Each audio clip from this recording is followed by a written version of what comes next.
Hello Razzak, আরে কি খবর বন্ধু?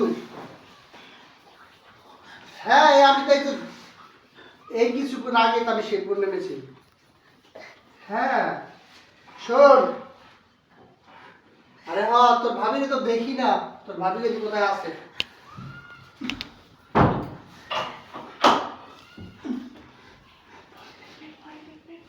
গেটটা কি সমস্যা?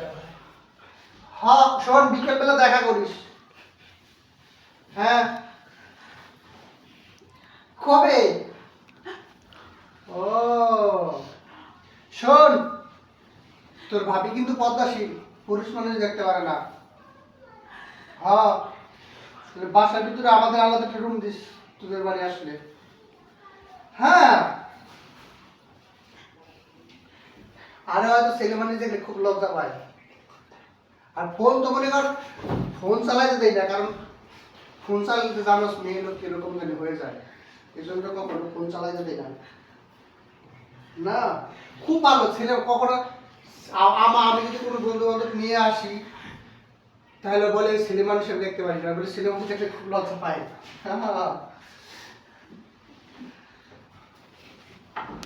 কি ব্যাপার, ঘের একা একাই খয়ে যা,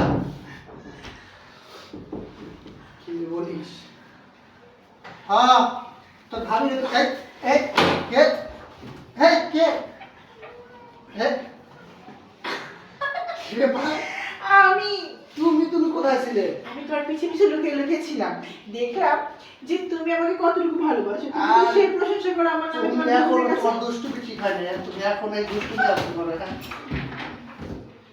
তুমি সত্যি আমাকে খুব ভালোবাসো। তোমাকে হাতে খুব খুঁজছি। আমি আমার তোমার বন্ধু, পিছে পিছে লুকিয়েছিলাম, দেখছি আমি তুমি কি বলছো আমার নামে।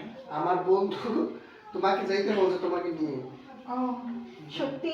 হ্যাঁ এই রাজা, ফারজানার স্বামী রাজাক আছে না? হ্যাঁ হ্যাঁ। হ্যাঁ। আচ্ছা তুমি এখানে থাকো, আমি একটু আসতেছি। হ্যাঁ আচ্ছা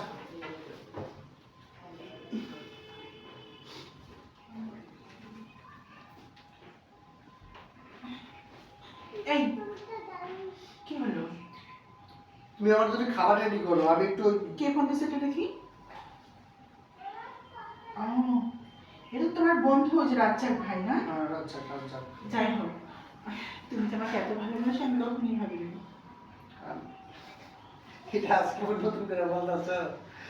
যাও খাবার রেডি করো, আমি আসতেছি। আচ্ছা ঠিক আছে, তুমি এখানে খাও, টিপ আমি খাবার রেডি করবো।